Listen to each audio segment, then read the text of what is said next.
Hola, soy Elena. Mi yerno, el hombre al que le di mi fortuna para que construyera un imperio, acaba de echar a mi hija a la calle 5 días después de que ella le diera el heredero varón que tanto anhelaba. La trató como un recipiente que ya no servía, y lo hizo con una sonrisa. A veces, la mayor crueldad no viene de un enemigo, sino de la familia que creíste haber construido. ¿Alguna vez te han subestimado hasta el punto de borrarte de tu propia historia? Antes de que te cuente el momento exacto en que mi hija apareció temblando en mi puerta bajo la lluvia, déjame un comentario diciéndome desde dónde me estás viendo y suscríbete al canal.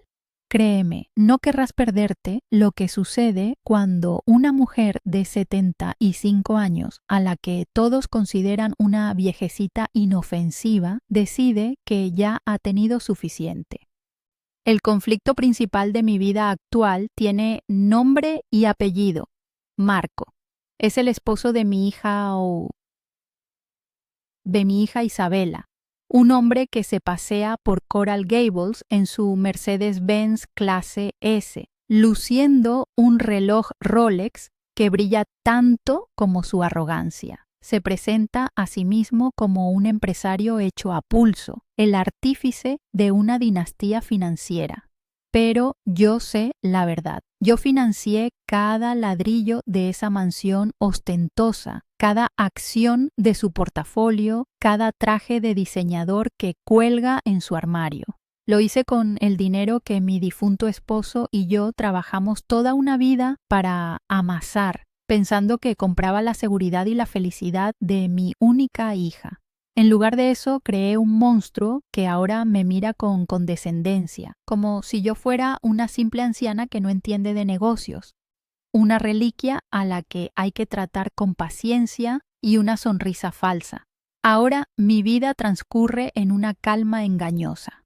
A mis 75 años, vivo en una casa modesta en un barrio tranquilo de Miami, donde mi mayor alegría es cuidar de mi jardín. Las bugambillas y los hibiscos no juzgan, no traicionan, simplemente crecen con el cuidado que les das. Pero bajo esta fachada de serenidad llevo una culpa que me carcome por dentro, la culpa de haber confundido el dinero con el amor, de haberle entregado a un lobo las herramientas para construir una jaula de oro alrededor de mi hija. Cada vez que Marco hablaba de su imperio, sentía una punzada de amargura. No era su imperio, era el legado de mi esposo, un legado que Marco había torcido y corrompido hasta hacerlo irreconocible, un monumento a su propio ego desmedido. Isabela era una chica llena de luz, con una risa que podía llenar cualquier habitación, pero el matrimonio la fue apagando lentamente. La vi transformarse en una sombra de sí misma, una mujer ansiosa que medía cada palabra y cada gesto para no disgustar a su marido. Marco la trataba como un accesorio más de su lujosa vida, una hermosa pieza de decoración que debía cumplir una función específica, darle un heredero. La presión era constante, un murmullo venenoso en cada cena familiar, en cada conversación. Una dinastía necesita un sucesor, repetía él, mirando a Isabela como si fuera una yegua de cría de la que se esperaba un potro de pura sangre. Y ella, desesperada por su aprobación, por un poco de ese amor que él nunca le dio, se sometió a esa humillación silenciosa día tras día. A menudo me encuentro refugiada en el despacho de mi difunto esposo. Es una habitación que casi no ha cambiado desde que él se fue. Sus libros de contabilidad, su pluma favorita, todo sigue en su lugar. Es mi santuario, un lugar donde su recuerdo me da fuerzas. Él siempre fue un hombre meticuloso, un hombre que me enseñó a leer siempre la letra pequeña y a no confiar en las sonrisas fáciles. En una esquina, cubierto por una fina capa de polvo, descansa un antiguo cofre de madera de cedro. No lo he abierto en años. Él guardaba allí los documentos más importantes, los papeles que definían nuestro patrimonio, nuestra vida. A veces, al pasar junto a él, siento que me susurra que la verdad y la justicia, como los buenos vinos, solo necesitan tiempo para madurar antes de ser servidas. Recuerdo el día en que le entregué el cheque a Marco como si fuera ayer. Estábamos en la sala de mi casa y él desplegó todo su encanto, jurando que amaría y protegería a Isabela por encima de todo. Me presentó un plan de negocios brillante, prometedor. Cuando le pedí que firmáramos un contrato de inversión preparado por el viejo abogado de mi esposo, él se rió. Elena, por favor, somos familia, dijo, pero firmó sin siquiera leer las cláusulas, tratándolo como una simple formalidad para tranquilizar a una anciana preocupada. Ese pedazo de papel, que él descartó como una excentricidad mía, fue guardado en ese mismo cofre de madera. Para él fue un trámite sin importancia. Para mí, siguiendo el consejo de mi esposo, fue una póliza de seguro contra la soberbia humana. La llamada que anunció el nacimiento de mi nieto fue una mezcla agridulce de alegría y temor. La voz de Isabela al otro lado de la línea sonaba agotada pero aliviada. «Es un niño, mamá. Marco está feliz», me dijo. Pero en su tono había algo más, una fragilidad que me heló el corazón. La felicidad de Marco, según me contó, era desbordante, pero extrañamente impersonal. No hablaba de nuestro hijo, sino de mi heredero. Usaba palabras como linaje, legado, continuidad.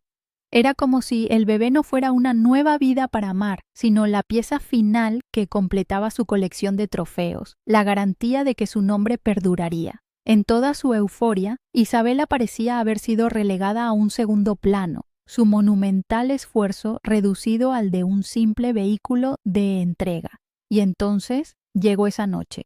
Llovía a cántaros, una de esas tormentas tropicales de Miami que parecen querer arrancar el cielo. El reloj marcaba casi la medianoche cuando sonó el timbre, un sonido tan inusual a esa hora que supe, con la certeza helada que solo una madre puede sentir, que algo terrible había pasado. Caminé hacia la puerta con el corazón en un puño.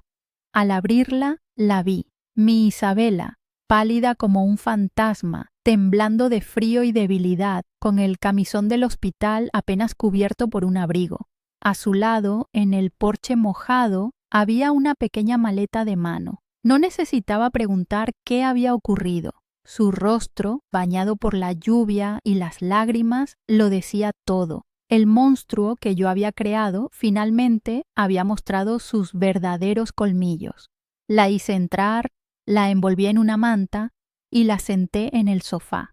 Sus palabras salieron en un susurro roto, una letanía de dolor y humillación que se clavó en mi alma. «Me echó mamá», sollozó, aferrándose a mi mano. En cuanto la enfermera confirmó que el bebé estaba sano, me entregó la maleta. Ya la tenía preparada. Me dijo: «Gracias por el heredero, ahora desaparece». Cada palabra era un martillazo en mi conciencia. La tristeza y la culpa que me habían acompañado durante años se evaporaron en ese instante, reemplazadas por una furia fría y cristalina. No grité, no lloré. En ese momento, mientras mi hija se derrumbaba en mis brazos, supe exactamente lo que tenía que hacer. El tiempo de la observación silenciosa había terminado. Era hora de recordarle a Marco quién tenía realmente el poder. Mientras la acunaba en mis brazos, el calor de la manta no parecía suficiente para detener sus temblores. El shock inicial, esa ola de furia ardiente que me había consumido al verla en la puerta, se fue disipando lentamente, dejando en su lugar algo mucho más peligroso, una calma gélida, una claridad de propósito que no había sentido en décadas. Escuchaba el sonido de la lluvia contra las ventanas y el de los sollozos ahogados de mi hija, y ambos sonidos se fusionaron en una sinfonía de injusticia. Su dolor se convirtió en mi combustible. Ya no era la abuela que horneaba galletas y cuidaba las flores. En ese preciso instante, volví a ser la mujer que había construido una vida junto a un hombre brillante, la mujer que entendía perfectamente el lenguaje del poder y del dinero, un lenguaje que Marco creía que yo había olvidado. Isabela me contó los detalles entrecortadamente, con la voz rota por el agotamiento del parto y la crueldad del abandono. Describió cómo Marco había esperado a que la enfermera se fuera, cómo su sonrisa se había desvanecido para dar paso a una máscara de fría eficiencia. Ni siquiera me dejó despedirme del bebé, susurró, y esa frase me partió el alma en dos.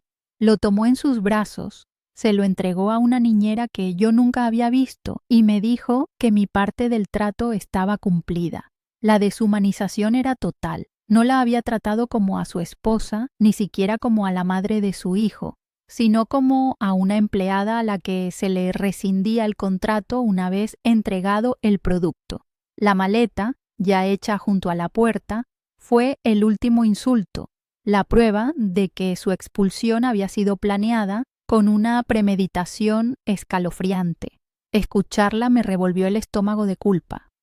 Recordé todas las veces que Marco me había tratado con esa misma condescendencia paternalista, palmeándome el hombro en las reuniones familiares mientras explicaba sus complejas estrategias de inversión, como si yo fuera una niña incapaz de entender.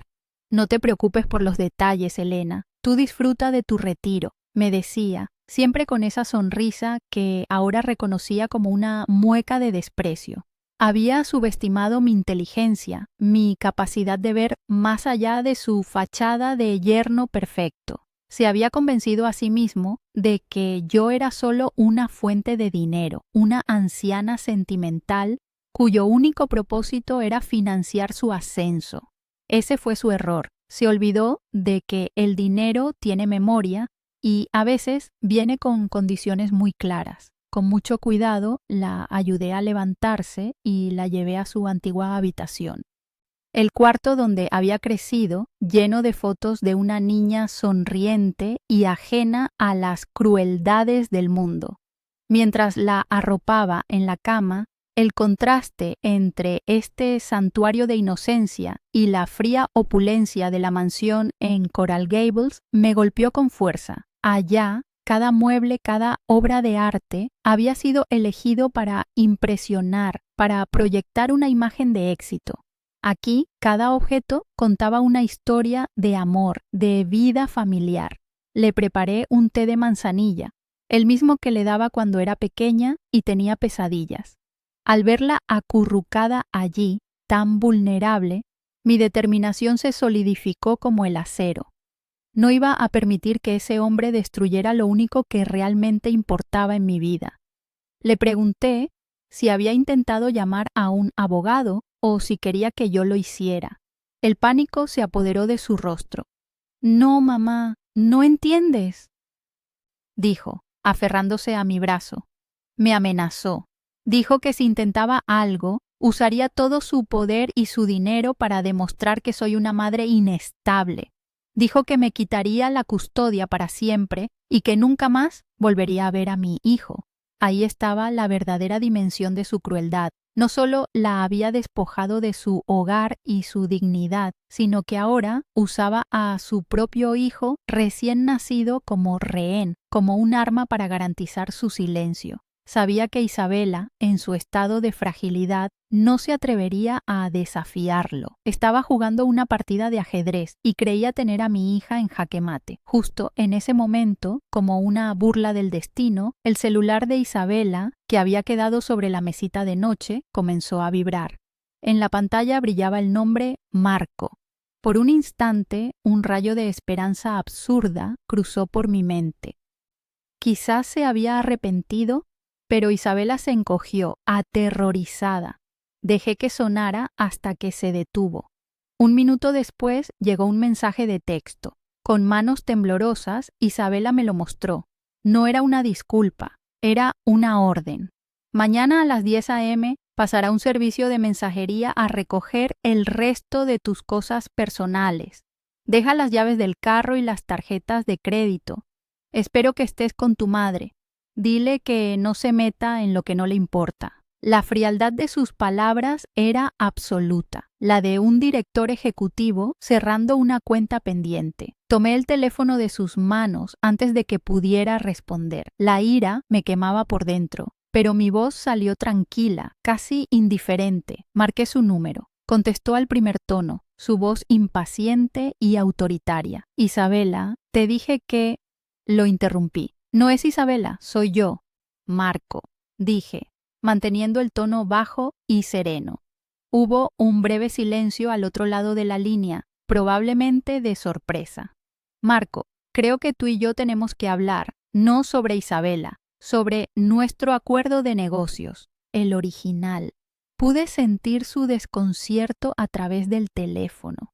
No sé de qué estás hablando, Elena, balbuceó, pero por primera vez en años noté una fisura en su armadura de arrogancia.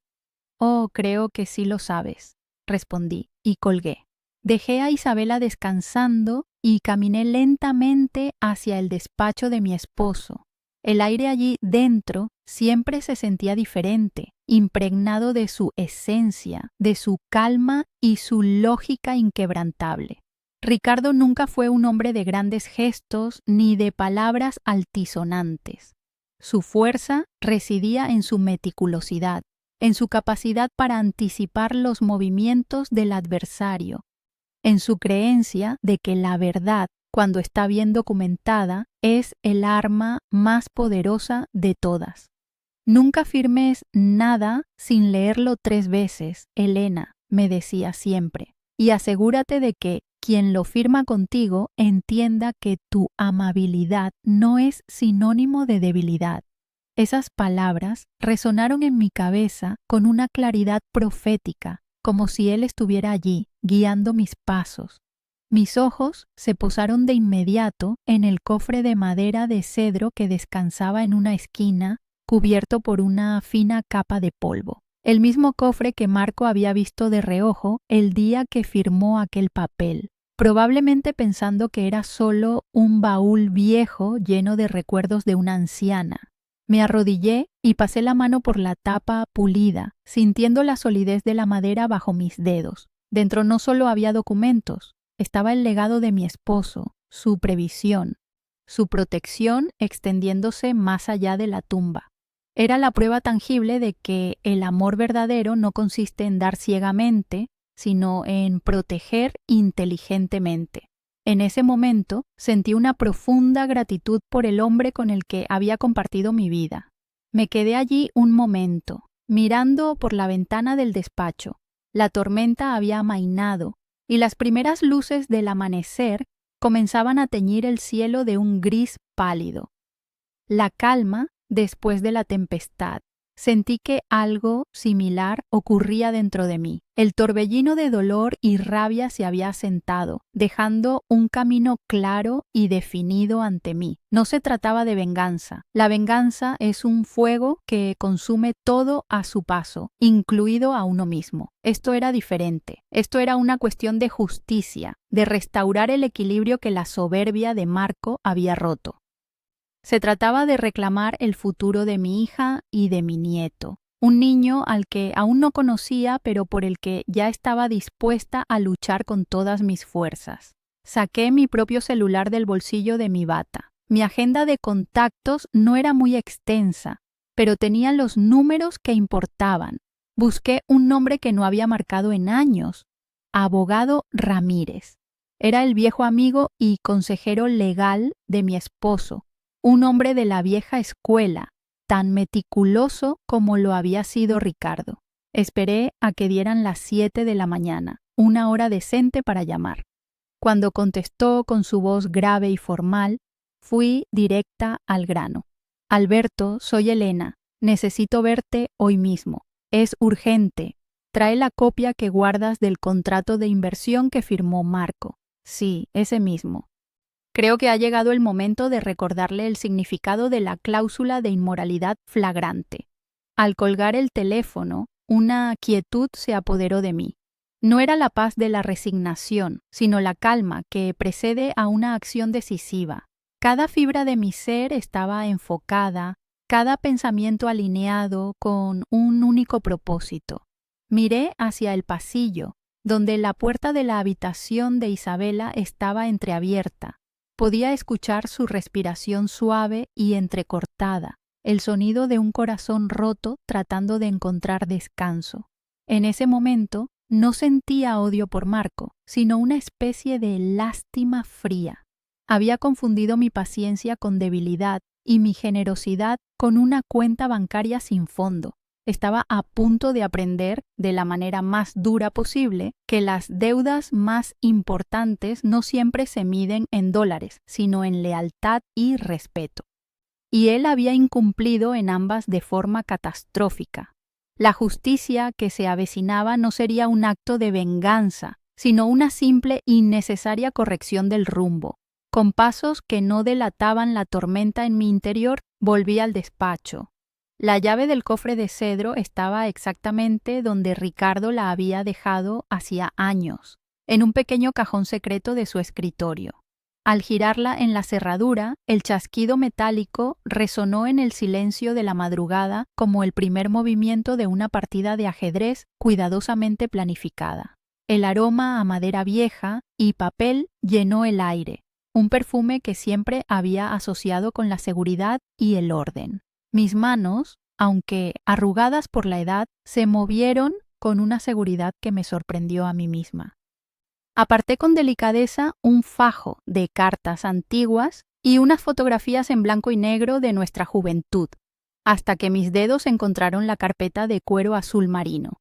Dentro, pulcro e intacto, estaba el documento que Marco había firmado con una sonrisa condescendiente, el contrato que él creía que no era más que un capricho de su suegra.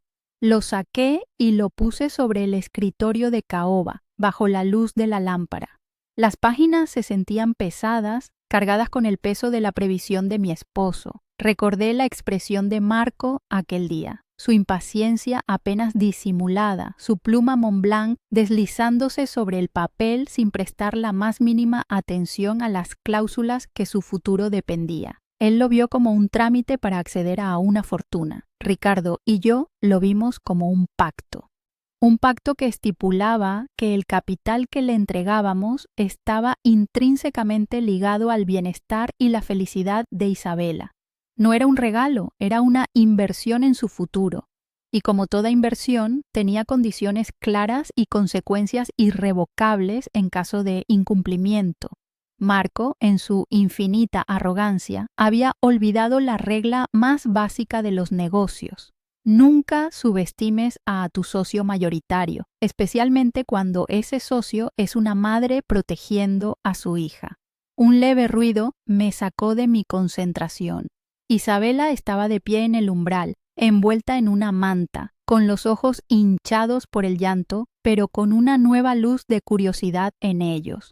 «¿Qué haces, mamá?», preguntó en un susurro. La invité a entrar y le señalé la silla frente al escritorio. Se sentó, sus ojos fijos en la carpeta azul. Por un momento, el miedo volvió a su rostro. «No podemos hacer nada contra él, mamá. Es demasiado poderoso. Nos destruirá». Su voz temblaba, repitiendo las amenazas que él le había grabado a fuego en la mente. Entendí su terror. Marco no solo la había despojado de su hogar, sino también de su confianza en sí misma, dejándola convencida de que era impotente. Puse mi mano sobre la suya, sintiendo el frío de su piel. El poder, hija mía, no siempre es el que más ruido hace. A veces, el verdadero poder es silencioso y ha estado esperando pacientemente en este cajón. Fue entonces cuando ocurrió algo que cambió el curso de todo. Mientras trataba de convencerla, Isabela sacó su tableta de uno de los bolsillos de su abrigo, el único dispositivo electrónico que había logrado tomar. La pantalla estaba rota en una esquina. «Quería ver si tenía alguna foto del bebé», dijo con la voz quebrada. Mientras navegaba por sus archivos, su rostro se congeló. Abrió una aplicación de correo electrónico que al parecer compartía con Marco por asuntos de la casa. Y allí estaba, en la carpeta de borradores, un correo que él había comenzado a escribir para su abogado, probablemente interrumpido por mi llamada. No estaba terminado, pero las primeras líneas eran suficientes para helar la sangre. Prepara la moción. Alegaremos inestabilidad emocional postparto. Tenemos los testimonios del personal. Necesito la custodia exclusiva y total, sin visitas. Ella es un riesgo para el linaje. Leí esas palabras por encima de su hombro y sentí como la última pizca de compasión que podría haber albergado por Marco se convertía en polvo. Linaje. Ni siquiera se refería a su hijo por su nombre. Era un activo, una propiedad que debía ser protegida de la inestable madre que le dio la vida. La crueldad ya no era solo un acto impulsivo de un hombre enojado, era una estrategia legal, fría y calculada. Esto ya no era solo sobre el abandono de mi hija, era sobre el intento de borrarla por completo de la vida de su propio hijo, usando el dinero que yo le di para financiar su propia aniquilación. La prueba de su inmoralidad flagrante no podía ser más clara. Estaba allí, escrita en la pantalla de una tableta rota, una evidencia digital de su traición que él, en su prisa por deshacerse de ella, había olvidado borrar. Ver esas palabras tuvo un efecto inesperado en Isabela. El miedo en sus ojos fue reemplazado por una llama de furia. La mujer temblorosa, que había llegado a mi puerta horas antes, comenzó a desaparecer, y en su lugar emergió una leona dispuesta a luchar por su cachorro. Ese desgraciado siseó, una palabra que nunca la había oído pronunciar. Tomó una captura de pantalla del borrador y se la envió a su propio teléfono. No va a quitarme a mi hijo, no lo permitiré. En ese instante supe que ya no estaba sola en esta lucha. La amenaza directa a su maternidad había despertado en ella una fuerza que ni siquiera sabía que poseía. Ya no era solo mi plan, ahora era nuestra guerra. La evidencia que acabábamos de encontrar no solo era una herramienta legal, era el catalizador que mi hija necesitaba para recuperar su espíritu. Puntualmente, a las 8 de la mañana, Alberto Ramírez llegó a mi casa. Era un hombre de 70 y tantos años, con el cabello plateado y una mirada que transmitía una calma inquebrantable. Llevaba un maletín de cuero que parecía tan antiguo y fiable como él. Al verlo, sentí como si una parte de mi esposo estuviera de vuelta, trayendo consigo la lógica y la estrategia que tanto necesitaba. Le ofrecí un café y nos sentamos en el despacho. Le expliqué la situación sin rodeos, desde la llegada de Isabela hasta el correo electrónico que habíamos descubierto. Escuchó en silencio, asintiendo de vez en cuando su rostro impasible. Cuando terminé, abrió su maletín y sacó una copia idéntica de la carpeta azul que yo tenía sobre la mesa. Su profesionalismo era un bálsamo para mis nervios. Extendió ambos contratos, el mío y el suyo, uno al lado del otro.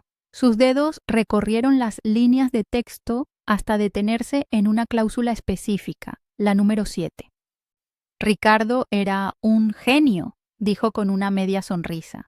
Siempre incluía una cláusula de moralidad en los acuerdos personales de esta magnitud. Es anticuada, muchos abogados ya no la usan, pero es legalmente vinculante. Luego me miró directamente a los ojos. Elena, este documento no es solo un contrato de préstamo, es una soga. Y Marco se la ha puesto él mismo alrededor del cuello. Con el testimonio de Isabela y ese correo electrónico como prueba de su mala fe, podemos invocar esta cláusula y solicitar la liquidación inmediata de todos los activos que figuran como garantía. Y la garantía, dijo, pasando a la siguiente página, es literalmente todo: la empresa, las acciones, la casa de Coral Gables, todo. La magnitud de lo que mi esposo había hecho me golpeó con toda su fuerza. No me había dejado solo dinero. Me había dejado un arma nuclear legal, diseñada para proteger a nuestra familia de alguien exactamente como Marco. Alberto me explicó el plan. No iniciaríamos un litigio público, pues sería largo y doloroso para Isabela. La estrategia sería una confrontación privada, una reunión.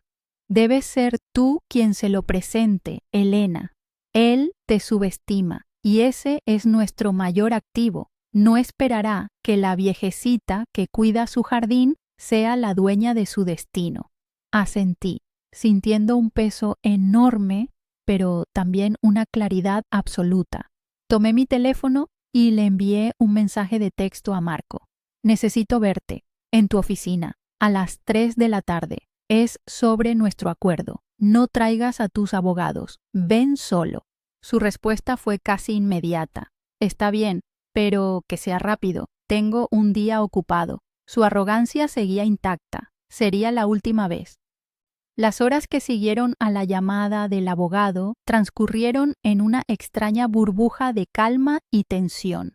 La casa, que usualmente olía a café recién hecho y a las flores de mi jardín, ahora parecía oler a estrategia y a pólvora seca. Isabela ya no lloraba. Se movía por la casa con una energía febril, preparando un biberón para cuando pudiéramos traer a su hijo a casa. Como si ese simple acto fuera una declaración de fe en nuestro plan. La vi de pie junto a la ventana, mirando la calle con una expresión endurecida que nunca antes le había visto. La víctima se había ido. En su lugar había una madre lista para la batalla. Hablábamos poco, pero cada mirada que cruzábamos era un pacto de silencio. Sabíamos que nos dirigíamos a un punto de no retorno y por primera vez en mucho tiempo sentí que no estaba sola en mi preocupación por ella, sino que estábamos juntas en la solución. Le mostré el contrato una vez más, no para que lo leyera, sino para que sintiera el peso del papel en sus manos. Le señalé con el dedo la cláusula 7, la que Alberto había llamado la soga. Le leí en voz alta las palabras: en caso de inmoralidad flagrante o daño causado a Isabela. Su mano tembló ligeramente al tocar la firma de Marco en la parte inferior de la página, esa firma arrogante y descuidada. Él nunca lo leyó, ¿verdad?, susurró. No, le respondí. Estaba demasiado ocupado calculando los ceros del cheque para prestar atención a las letras. Fue un momento de conexión profunda. En ese instante, ella entendió que el amor de su padre no se había desvanecido con su muerte, sino que había quedado anclado en la tinta de ese documento. Una última medida de protección que trascendía el tiempo y el espacio. Cuando llegó el momento de prepararme, me dirigí a mi armario con un propósito claro. Ignoré los vestidos florales y los colores suaves que solía usar.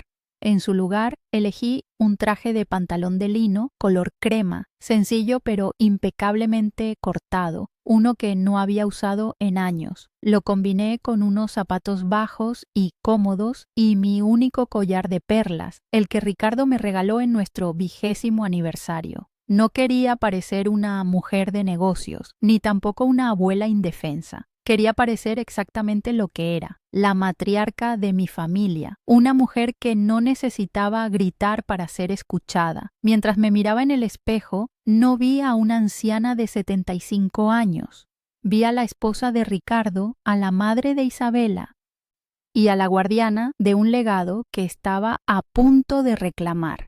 Cada pieza de mi atuendo era una armadura silenciosa. El viaje hacia el centro de Brickell fue como cruzar a otra dimensión. Dejé atrás las calles arboladas y tranquilas de mi barrio, donde los vecinos se saludan por su nombre, y me adentré en un cañón de acero y cristal. Los rascacielos se alzaban como monumentos a una ambición que me resultaba ajena, cada ventana reflejando el sol de la tarde con un brillo frío y deslumbrante. Con cada semáforo en rojo, mi corazón latía con más fuerza. Pasé junto a concesionarios de autos de lujo, restaurantes exclusivos y boutiques de diseñador, todo el ecosistema que Marco tanto amaba y que había sido financiado con el sudor de mi esposo. La carpeta de cuero azul descansaba en el asiento del copiloto. Un objeto anacrónico en medio de tanta modernidad, pero que contenía más poder que cualquiera de esos edificios imponentes. Confieso que por un momento, al ver el rascacielos donde Marco tenía su oficina, una torre de cristal que parecía perforar las nubes, sentí una punzada de duda. Era la manifestación física de su poder, de su mundo.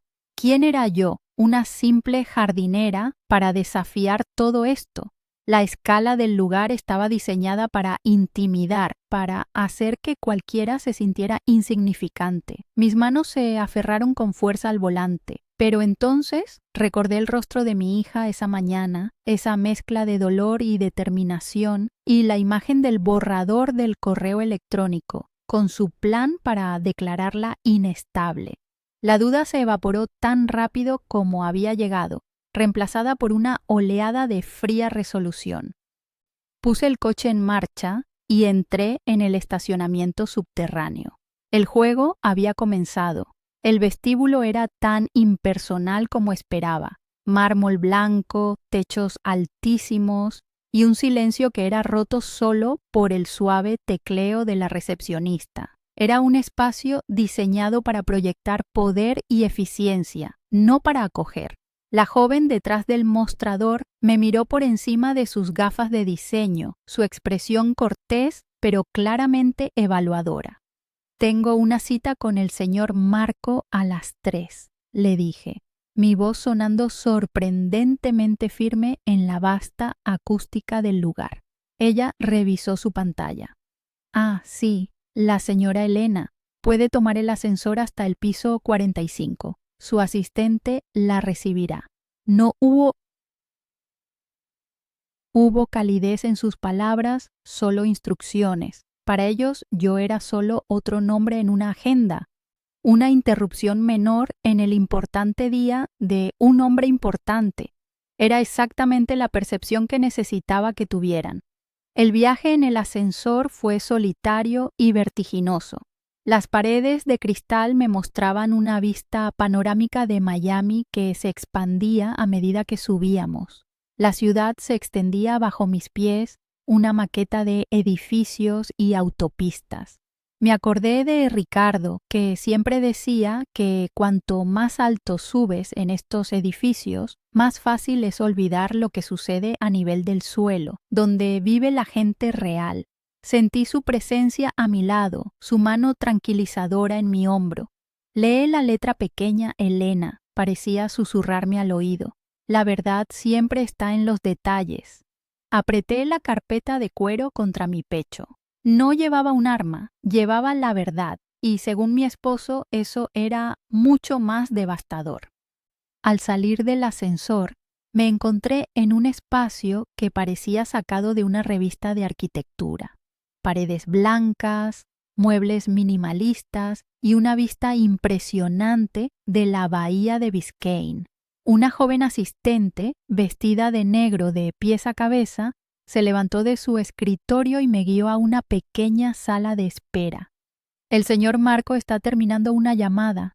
Estará con usted en un momento», dijo con una sonrisa ensayada antes de desaparecer. Sabía que era una mentira. Era una táctica de poder, un movimiento deliberado para hacerme esperar, para recordarme que su tiempo era más valioso que el mío. Me senté en un sofá de cuero blanco que era tan incómodo como elegante y esperé. No miré mi reloj, no saqué mi teléfono, simplemente esperé, proyectando una paciencia que sabía que lo desconcertaría.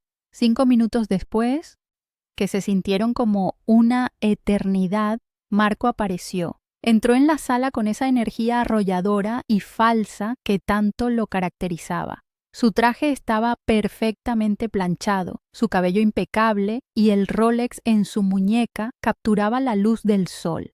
«¡Elena!», exclamó, abriendo los brazos como si fuera a darme un abrazo, aunque se detuvo a una distancia segura. «Qué bueno verte. Siento la espera, un día de locos.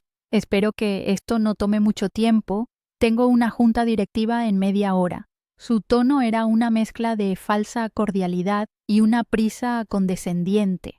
No había ni una pizca de preocupación en sus ojos, solo la irritación de tener que lidiar con un asunto familiar que consideraba por debajo de él. No me levanté, lo miré directamente a los ojos, manteniendo mi expresión serena. Dejé que su torrente de excusas se agotara en el aire silencioso de la habitación. Cuando finalmente se calló, esperando mi respuesta, simplemente dije: «No, Marco, esto no tomará mucho tiempo». Luego, con un movimiento lento y deliberado, me incliné hacia adelante y coloqué la carpeta de cuero azul sobre la mesa de centro de cristal que nos separaba. El sonido seco de la piel contra el cristal fue el único ruido en la habitación, pero resonó como un disparo de salida. Levanté la vista y vi cómo su sonrisa vacilaba por primera vez. Una pequeña fisura de incertidumbre había aparecido en su fachada de control absoluto. Había llegado el momento. La sonrisa de Marco se desvaneció, reemplazada por una expresión de fastidio. No era miedo, todavía no. Era la irritación de un rey cuyo protocolo había sido interrumpido por un campesino. Se sentó en el sillón de cuero frente a mí, cruzó las piernas y me miró con una paciencia forzada. «Elena, aprecio que hayas venido hasta aquí, pero como te dije, estoy muy ocupado. Si esto es por Isabela, ella tomó sus decisiones. Es un asunto familiar que resolveremos familiarmente». Sus palabras eran suaves, pero el mensaje era claro. Yo era una anciana metiéndose donde no la llamaban. No respondí. Dejé que su condescendencia flotara en el aire y se disipara, creando un silencio denso y pesado. Era mi territorio ahora, no el suyo. Con una lentitud que sabía que lo desesperaría, abrí la carpeta. El suave crujido del papel viejo fue el único sonido que rompió la quietud. Mis manos no temblaban. Estaba extrañamente en calma, como si estuviera canalizando la fuerza metódica de mi difunto esposo. Saqué el documento. Un fajo de unas 10 páginas unidas por un simple clip metálico, y lo deslicé sobre la superficie de cristal de la mesa. El papel se detuvo justo a mitad de camino entre nosotros. No dije nada, simplemente lo miré, esperando. Sus ojos se clavaron en el título mecanografiado en la primera página: Contrato de inversión y préstamo. Vi un destello de reconocimiento, seguido inmediatamente por una ola de desdén. Se rió, una risa corta y sin alegría. «Ah, esto», dijo, agitando una mano en el aire como si espantara una mosca. «El capricho de Ricardo, un gesto sentimental». «No fue un capricho, Marco», dije, y mi voz, aunque baja, cortó el aire como un cuchillo. «Fue una precaución, y no fue un regalo, fue un préstamo con condiciones muy específicas». Su sonrisa se congeló por completo, se inclinó hacia adelante, su costoso traje de diseñador arrugándose ligeramente, y tomó el documento. Sus dedos, acostumbrados a firmar cheques de millones de dólares, pasaron las páginas con una rapidez arrogante, buscando la cifra, la única parte que probablemente recordaba. «Elena, este dinero construyó un imperio. Le di a tu hija una vida que nunca soñó. No me vengas ahora con tecnicismos legales de una anciana resentida». La palabra anciana salió de su boca con un veneno apenas disimulado, el insulto que siempre había guardado para mí. Era el momento que había estado esperando. «No estoy resentida, Marco, estoy decepcionada y muy, muy bien preparada», respondí, mi calma desarmándolo más que cualquier grito.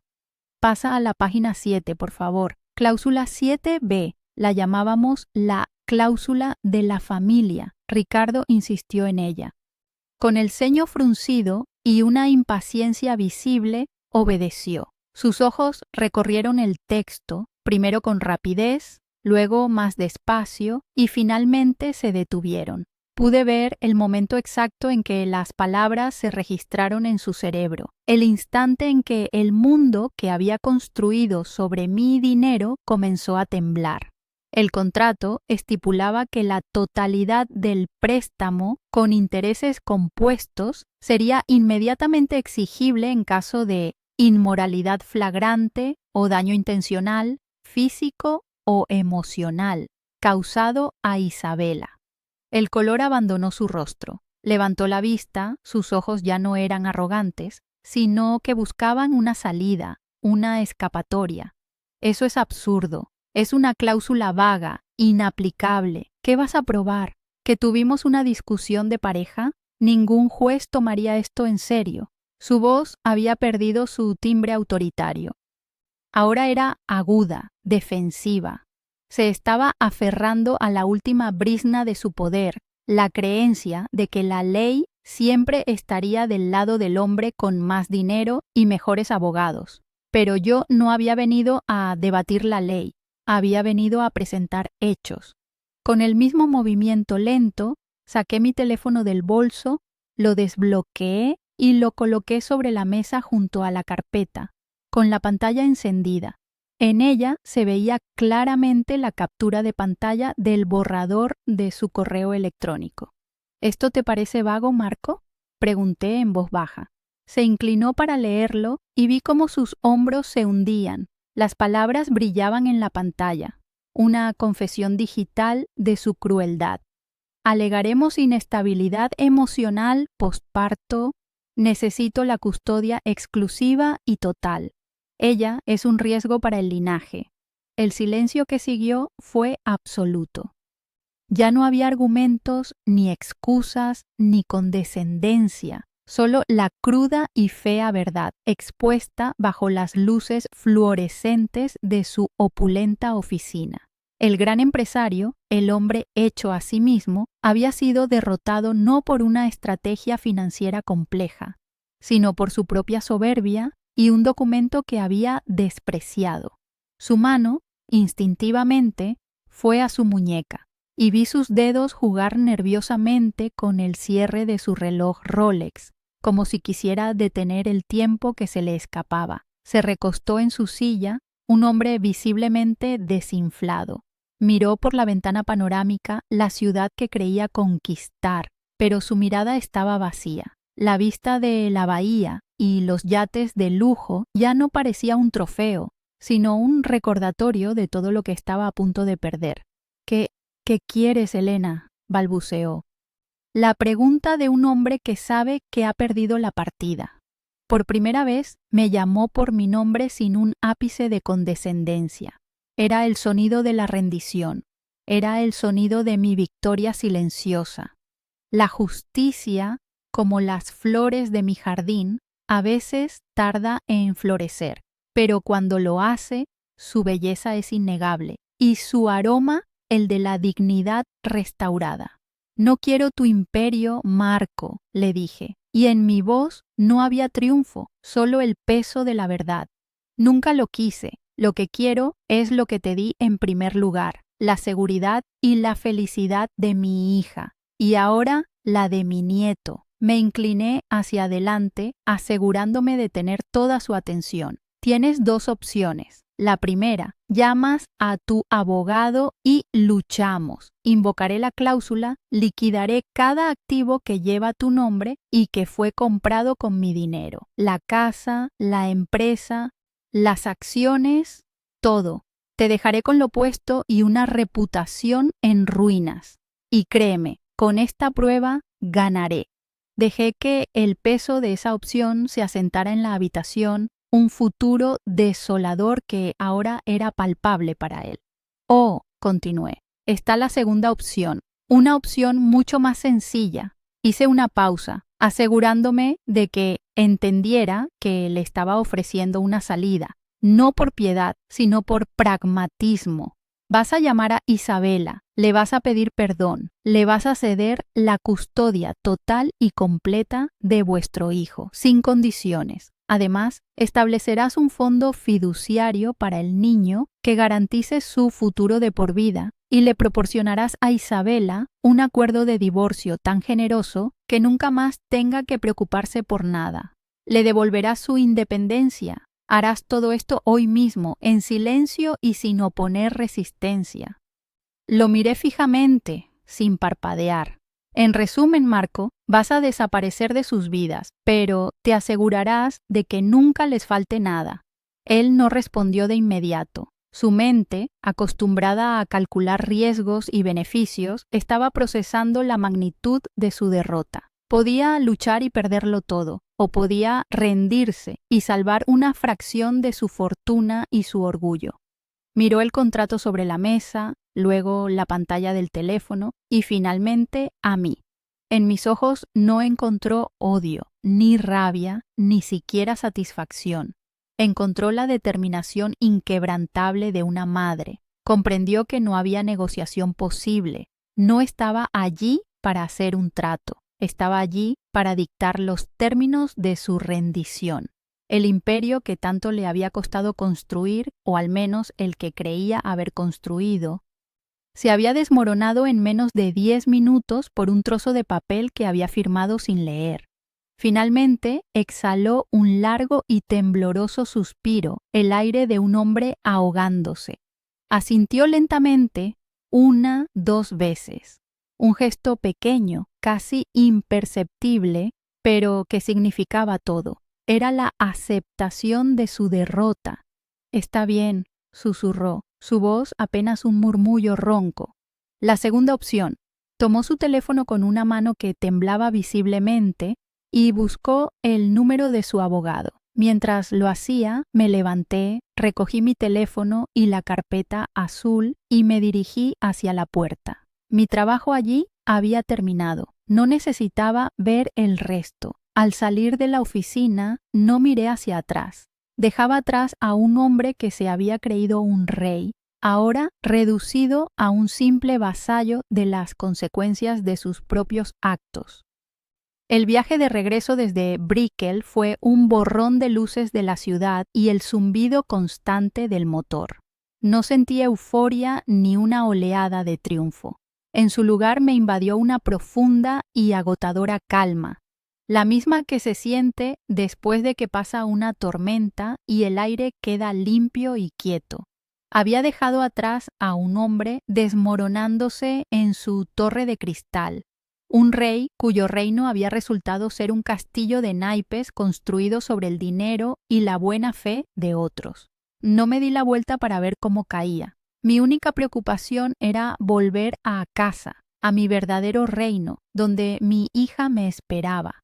Cada kilómetro que me alejaba de ese frío rascacielos era un kilómetro más cerca de la paz que habíamos perdido y que ahora, finalmente, comenzábamos a recuperar. Cuando abrí la puerta de mi casa, el olor a manzanilla y a hogar me envolvió.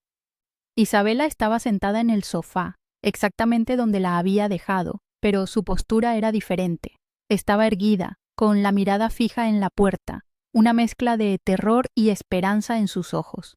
No necesité decir una palabra. Mi rostro debió haberlo dicho todo. Se levantó lentamente y caminó hacia mí. ¿Y bien?, susurró, su voz apenas audible. Puse la carpeta azul sobre la mesita del recibidor, un gesto final y definitivo. «Se acabó, mi amor», le dije en voz baja. Se acabó.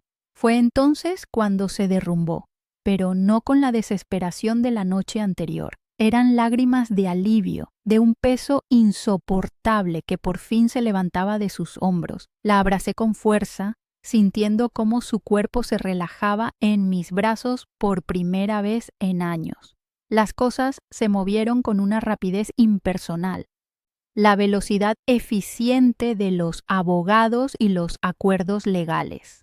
A la mañana siguiente, Alberto Ramírez nos llamó. La oficina de Marco había estado en contacto. No hubo más amenazas ni intentos de negociación. Aceptaron todos nuestros términos sin rechistar. La custodia total y exclusiva para Isabela. La creación de un fondo fiduciario a nombre de mi nieto, con una suma que garantizaba su educación y su futuro. y un acuerdo de divorcio que le transfería a Isabela una parte significativa de los activos líquidos, asegurando su completa independencia financiera. Marco estaba cumpliendo su parte del trato no por un cambio de corazón, sino por el frío cálculo de la autoconservación. Estaba comprando su libertad a costa de un imperio que nunca fue realmente suyo.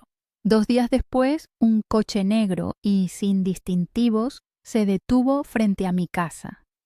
Un asistente de aspecto sombrío bajó y, sin mediar palabra, le entregó a Isabela un portabebés. Dentro, envuelto en una manta azul pálido, dormía mi nieto, ajeno a la tormenta que había desatado su llegada al mundo. Ver a Isabela tomar a su hijo en brazos fue como ver el sol salir después de un eclipse. Lo acunó contra su pecho, su rostro enterrado en el suave aroma del bebé, y por primera vez en mucho tiempo vi la luz volver a sus ojos. No hubo despedidas dramáticas ni confrontaciones finales con Marco. El intercambio fue tan estéril y transaccional como el resto del acuerdo, y eso, en cierto modo, fue el final perfecto. Marco había tratado a su familia como un negocio, y como un negocio se había disuelto. Las semanas siguientes transformaron mi tranquila casa. El silencio fue reemplazado por el suave arrullo de un bebé, el ocasional llanto nocturno y las risas de Isabela, un sonido que creí haber perdido para siempre. La antigua habitación de mi hija se llenó de pañales, juguetes y una pequeña cuna junto a la ventana. Juntas creamos un nuevo santuario, no de silencio y recuerdos, sino de vida y futuro. La opulenta mansión de Coral Gables, con sus habitaciones vacías y su lujo impersonal, fue puesta en venta casi de inmediato. Se convirtió en un fantasma en nuestras conversaciones, un recordatorio de una vida que ya no nos pertenecía y por la que no sentíamos ninguna nostalgia. Nuestra riqueza ahora se medía en momentos, no en metros cuadrados. Isabela floreció. La mujer ansiosa y temerosa que vivía a la sombra de su marido desapareció, y en su lugar emergió la persona que siempre debió ser, fuerte, decidida y ferozmente protectora.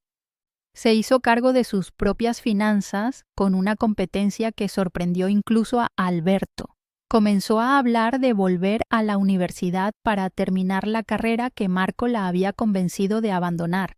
Verla sentada en el suelo, jugando con su hijo, con una sonrisa genuina en el rostro, fue la confirmación de que había tomado la decisión correcta. No solo la había salvado de un matrimonio tóxico, le había devuelto la oportunidad de ser ella misma, de escribir su propia historia en sus propios términos. En cuanto a Marco, supe de él a través de los ecos distantes de las noticias financieras. No se arruinó por completo. Logró salvar una parte de su empresa, la suficiente para mantener un estilo de vida cómodo, pero su aura de invencibilidad se había hecho añicos.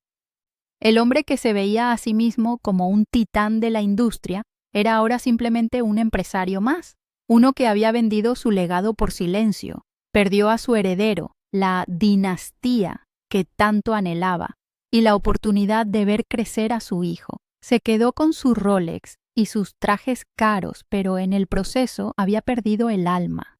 A veces la justicia más efectiva no es la que destruye, sino la que simplemente te deja solo con el vacío de tus propias elecciones. Mi vida volvió a su ritmo tranquilo, pero era una tranquilidad diferente, más plena. El despacho de mi esposo volvió a ser un lugar de recuerdos felices, no un arsenal estratégico. El cofre de madera de cedro permaneció en su rincón, su contenido ahora solo un recordatorio de que el amor a veces requiere previsión. Mi jardín seguía siendo mi refugio, pero ahora lo compartía. Muchas tardes me sentaba en el porche con mi nieto en brazos, mostrándole los colores de las bugambillas y el vuelo de los colibríes. Sentía la presencia de Ricardo a mi lado, sonriendo, satisfecho de que el legado que habíamos construido juntos, un legado de amor, dignidad y protección, estaba a salvo. Ahora, cuando miro a mi hija y a mi nieto, entiendo que la verdadera fortuna nunca estuvo en las cuentas bancarias que le entregué a Marco. Estuvo siempre aquí, en esta casa, en los lazos que nos unen. La justicia que busqué no fue una venganza, fue una poda necesaria, cortar las ramas muertas para que la vida nueva pudiera crecer con más fuerza. Isabela es libre, mi nieto está a salvo y yo, por fin, he perdonado mi propio error. Ya no soy la mujer que financió a un monstruo, soy la abuela que cuida sus flores, la madre que protegió a su hija y la matriarca de una familia pequeña pero inquebrantable, cuyo único imperio es el amor que compartimos bajo el sol de Miami. Y eso, descubrí, es más valioso que todo el oro del mundo. A lo largo de esta experiencia, he aprendido que el verdadero poder no reside en los rascacielos de cristal ni en las cifras de una cuenta bancaria. Esas son solo ilusiones, decorados de un escenario que pueden derrumbarse con el más mínimo soplo de verdad. El verdadero poder es mucho más silencioso y resiliente. Nace del amor, se nutre de la dignidad y se manifiesta en la protección incondicional de aquellos a quienes amamos. Mi esposo no me dejó un arma en ese cofre de madera. Me dejó un recordatorio. Me recordó que la base de todo lo que construimos juntos no fue el dinero, sino el compromiso de cuidarnos mutuamente. Un pacto que trasciende la vida y la muerte, y que ningún contrato de negocios puede anular. Creí que estaba financiando la felicidad de mi hija, pero olvidé que la felicidad no se compra, se protege.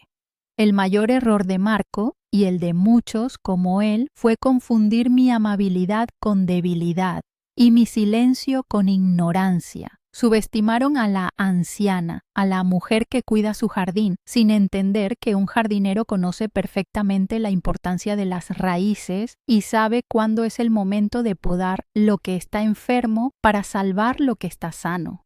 A menudo, las personas que parecen más frágiles son las que han desarrollado una fuerza interior inquebrantable, una paciencia estratégica que espera el momento justo para actuar. No necesitas gritar para que te escuchen. A veces, la voz más poderosa, es la que susurra la verdad en una habitación llena de mentiras ruidosas, una verdad que ha sido cuidadosamente documentada y guardada, esperando su momento. He visto cómo el mundo persigue símbolos de estatus, el reloj caro, la mansión en el barrio exclusivo, el coche que grita éxito. Y por un tiempo yo también caí en la trampa de creer que esos símbolos podían comprar seguridad para mi hija. Ahora sé que son jaulas doradas, nada más. La verdadera riqueza no brilla en la muñeca, sino que se siente en el corazón. Hoy, mi mayor tesoro es el sonido de la risa de mi nieto mientras persigue a una mariposa en el jardín. Es ver a mi hija leer un libro con una paz que no le había visto en años. Es el simple y profundo alivio de saber que están a salvo, aquí conmigo. Esa es una fortuna que ningún mercado puede devaluar y que ningún hombre arrogante puede arrebatar. Sé que mi historia puede parecer única por el detalle de aquel contrato, pero la esencia de mi lucha es universal. Es la lucha de cualquiera que haya sido menospreciado, traicionado o borrado de su propia narrativa por alguien a quien le dio su confianza. Quizás no tengas un documento guardado en un cofre, pero todos tenemos nuestra propia verdad, nuestra propia dignidad y nuestra propia fuerza interior esperando ser reclamada. No dejes que nadie te convenza de que eres una nota a pie de página en su historia de éxito. Eres el autor de tu propia vida y siempre, siempre tienes el poder de escribir un nuevo capítulo, uno donde la justicia y el respeto por ti mismo sean los protagonistas. Al final, no sentí la necesidad de destruir a Marco. La venganza es un veneno que uno bebe esperando que el otro muera. Lo que yo busqué fue algo mucho más limpio y duradero, la restauración del equilibrio. Se trataba de recordarle que cada acción tiene una consecuencia y que la decencia no es una opción, es una obligación, especialmente con la familia. Él no perdió su imperio por mi causa. Lo perdió en el momento en que decidió que una persona era un objeto desechable. Se quedó solo con su dinero, mientras que nosotras nos quedamos con lo único que realmente importa, el uno al otro. Esa, para mí, es la definición de una justicia verdadera y definitiva. Mi vida ha vuelto a la normalidad, pero es una normalidad transformada. El sol de la mañana entra por la ventana del despacho de mi esposo y ya no ilumina un campo de batalla, sino un lugar de paz.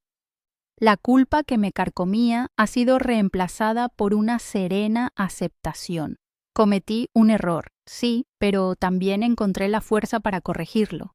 Mi jardín sigue floreciendo y ahora, cuando cuido de mis hibiscos, veo en ellos un reflejo de mi propia familia. A veces, para que algo crezca sano y fuerte, es necesario arrancarle de raíz las malas hierbas que intentan ahogarlo. Es un trabajo duro y a veces doloroso, pero el resultado es una belleza que perdura. Mi historia encontró un cierre, pero sé que hay innumerables historias de traición y resiliencia que aún no se han contado. ¿Alguna vez has tenido que convertirte en el protector silencioso de tu familia, usando la inteligencia y la paciencia como tus únicas armas? Me encantaría leer tu experiencia en los comentarios, porque cada historia compartida nos hace más fuertes a todos.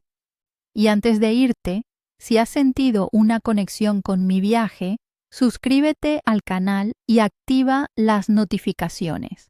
Créeme, hay un poder inmenso en las voces que se unen para contar la verdad, y juntos podemos asegurarnos de que ninguna historia de fortaleza silenciosa vuelva a ser ignorada.